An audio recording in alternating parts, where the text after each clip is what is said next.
Hey, is this thing on? Am I awake? Am I conscious? What's up, everybody? It's Josh here again. I'm going to do my best to put something into words that is not something that's easy to vocalize for me, or an idea, rather, that I have. And I'd say that 90% of the ideas that I have in my mind are metaphorical, and I cannot even attempt to put them into any type of language. So, when I view the world, I see situations as metaphors, and I can understand things in my mind that I can't vocalize. But I wanted to talk for a minute about the collective, I guess I would call it the collective sanity. I mean, we talk about collective consciousness, but something that I've really considered a lot lately is collective sanity, as far as how much does one person's opinion hold in a group where everyone has a different opinion, or should I say where a majority holds a particular opinion, and say an individual or a small group have their own idea about the way things should be. That would be the collective decision making that we have, our collective politics, I guess. But when we talk about collective sanity, and if I'm going to try to put that into words to tell you what I mean, it would be, what do we consider sane? What do we consider a sane person? And I'll tell you that sanity is a very, let me put it this way, how do you know that you're sane? And you know you're sane because other people treat you as if you're sane. People respond to your ideas without going, whoa, and people don't shrug you off, or call you a nutcase, or put you in a nut house. But it's not something that I believe we all have tendencies towards insanity, but that we're kept in line by our peers. In other words, you might have a desire to do something particularly, but not do it because you know it's wrong, or you might not do something just because you know that society might look at you the wrong way. Certain things and actions we take, we could be deemed as, crazy actions. So, this doesn't mean that the majority is right.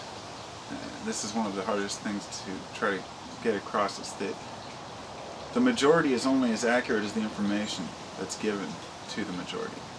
The information that we are privy to. I'm going to use the example of the elite and the rest of us. Now, we have 1% of the population that's holding a major majority of the cash. I can't remember the actual comparison, but the average poor person compared to the richest, the average rich person is, the income gap is so wide, it's not even worth discussing anymore. Honestly, we don't know how rich people are. You can look at all the financial paperwork and so we have two totally different types of people. Let's take the elite, who use the rest of us as basically slaves to the system. And let's say that a small group of us decided that we want to break away from this system. That we deserve to be treated as humans. That we deserve to be individuals, and that we aren't born into this system of slavery and corruption. That we should not be forced to be part of it. Now all of a sudden society looks at us as if we're the insane ones. Oh, these are people that don't want to be part of the group. These are people who don't want to go along with, the government because they're mad about this or mad about that, or, they must have an unhappy life, so they're just taking it out on everybody else. But really, that collective group, and this is a true story, there's a collective group of us who understand that there's some shit going on behind closed doors that needs to be expressed. But if you go expressing it, you look like the crazy one. This gets very deep into the conspiracy territory when you start talking about, using that word, conspiracy. There are a lot of nutty conspiracies. So what happens is, those people who want to keep things quiet are able to make anybody who has an opinion against them look like a nutcase. So, the collective sanity is, what is the norm? And the norm leans towards ignorance. And I feel like when I say that, it's offensive, for me to say that. I feel like I'm being offensive when I say that people are ignorant, because I come back to the old, well, I'm ignorant too in my own ways. So everybody is ignorant in their own way. Then we have this collective ignorance as well, but just because everybody's ignorant in their own way doesn't mean that some ignorance is less valid, or should I say that some ideas are just as... This is harder than I thought.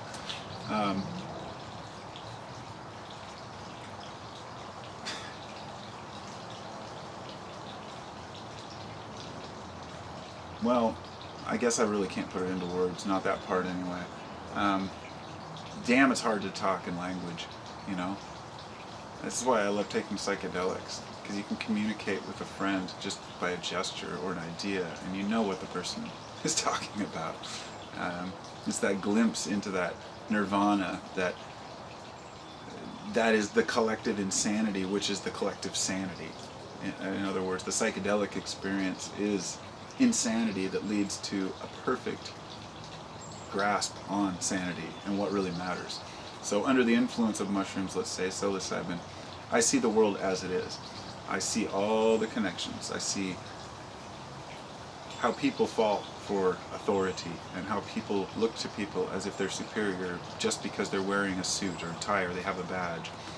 And all of these things come at once as a metaphor when I'm under that experience. And to mainstream society, it would appear insane, to say that everything we've done is wrong. That the way we're going about our society is not working toward any end or goal. That people have not even thought through exactly what they want from the future anymore. And I'm not going to say that people today don't know what they want anymore, but I'd say at least up until the 60s and 70s, people really didn't have a clue. They wanted the white picket fence. They wanted the 2-car garage and the swimming pool. And that's really all that mattered, at any cost. You didn't hear Americans protesting World War II. We were quite able to keep people happy, or they were able to keep the people happy. And today, what we consider insanity or sanity has completely changed. It's not the way it used to be. It's a brave new world out there. We're living in a time that is, it's overwhelming sometimes. And I see a lot of people getting, I guess, it's like, how do you know that your thought pattern isn't completely insane? Well, you know that because you're basing it on what you see in others and those around you. And there are some folks who believe that they are the only sane ones and that everybody else is totally wrong. And this is kind of the conclusion I guess I wanted to come to, is that to a degree you have to think for yourself, to a degree you have to think for as an individual, and look through what people consider the norm and say, this isn't right, or maybe this is right. But sometimes we lean towards the other extreme, to where all of a sudden everyone's the enemy. The government's your enemy, cops are your enemy, your neighbors are your enemy, everybody's out to get you, everybody's poisoning you, and this turned into this entire community of people, like say online, that have these, you can see that it's a fear-based attachment. It is an insanity in its own right, because it's not just one person believing in this particular conspiracy or that. It's people wanting to believe everything, because life really is insane, and a lot of the things that are going on are crazy, and for each one of us to grasp it, I guess that's all I can really say about it. It's a very difficult situation to say, either go along with the masses or think for yourself, but somewhere in between you have to understand that just because you think that you're totally right about something and everyone else is wrong does not mean that you are. because the mind is a very tricky, very, very finicky thing. And you can't just assume that you've discovered something that nobody else has discovered until you can prove it conclusively and then have people believe it. And that's the thing. If people don't believe it, there's no validity to it and there's no use for it. It's a very, it's tough. It's tough. It's tough for me to, sometimes I find myself vocalizing against something that people feel very strongly about. Just not to try to instill an argument or debate, but to try to lend a little bit of a different view to that perhaps things aren't as bad. And in some cases, to say things are much worse than you realize. Although I'm the guy that's always saying, no fear, don't worry about the nonsense, I'm still the first one to talk to my neighbors about prepping, about being ready for anything, For my local community, I want people to be ready, I want people to be aware. When I talk to family and friends, I'm always open. But I had a moment a couple months back where I caught a glimpse of what insanity might be. And I realized that it's a scary thing. And I'm not talking about institutional insanity. I believe the definition of insanity is something like repeating the same thing over and over, expecting new results. And that's why I consider most of society insane, because we are going to work, coming home, buying something, over and over and over, expecting that we're going to continually be happy. And when we're not happy one time, we try again, and we try again, and we try again. And we're always trying to please ourselves, to get ourselves through the day, and finding excuses and justifications for the things that we do. And there are those who think that they're way superior, and they act pious, and there are those who use their education as far as their knowledge in order to feel superior to people.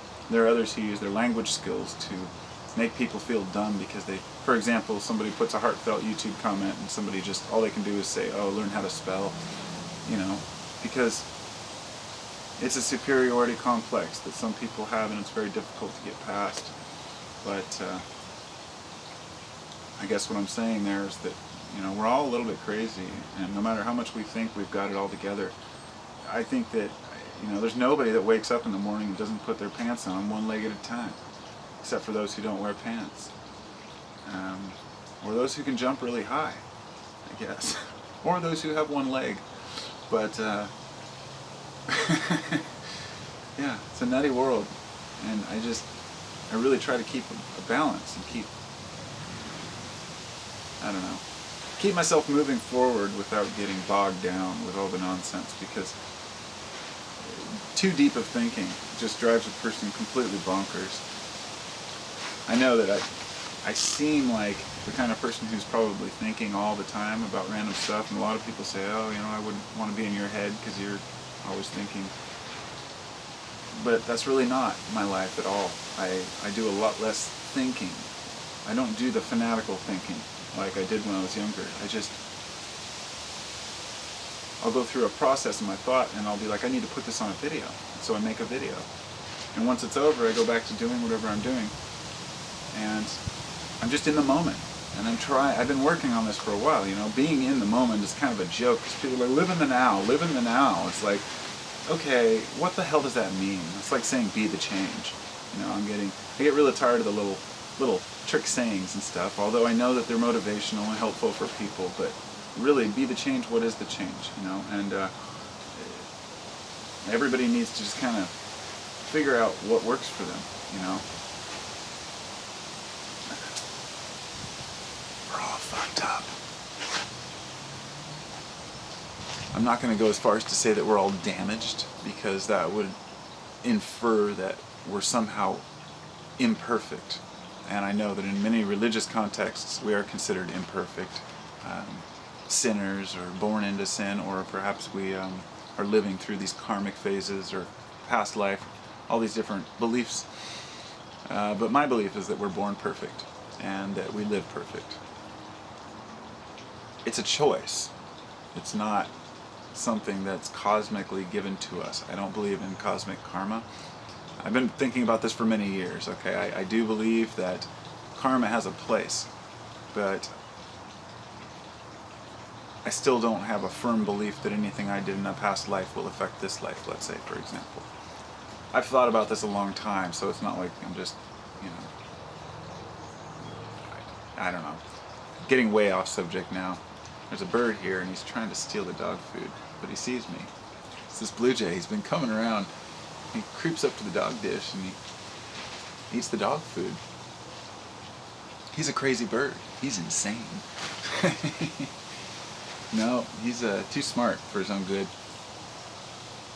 The intelligence of animals is, I guess that would be a perfect way to finish this out. The intelligence of animals shows that human insanity is not necessarily insanity. It's just highs and lows in human attitude or human experience. When a person does something totally off the wall, and I'm not talking about those who are actually insane. I'm saying that normal people who do kind of crazy things. And then there are people who want to do crazy things but suppress them. But you look at the animal kingdom and you can see that although it seems like animals have a pretty good system, they bicker, they fight, they assert dominance, they have alphas, they have a system that works for them. And we have a system that is not working for us at the moment, but I think we could get it to work if we each put in a little bit of work into the gears and do some scrubbing on the, you know, dust off the old computer, control panel, and get in there and put some new grease on the wheels and take out the cogs that don't belong. I guess you can't take out a cog. I say take out the wheels and replace them with something better. But it's the life we live. It's a pretty damn good one. I mean, I feel pretty good right now. You know, it's like we go through these phases where we feel shitty, feel good, and every time I'm not feeling well, I'm just like, oh well, I'm gonna feel great later. Sometimes I wonder what insanity could really be. I've had a glimpse. It ain't a pretty thing. Peace, everybody. Have a great night.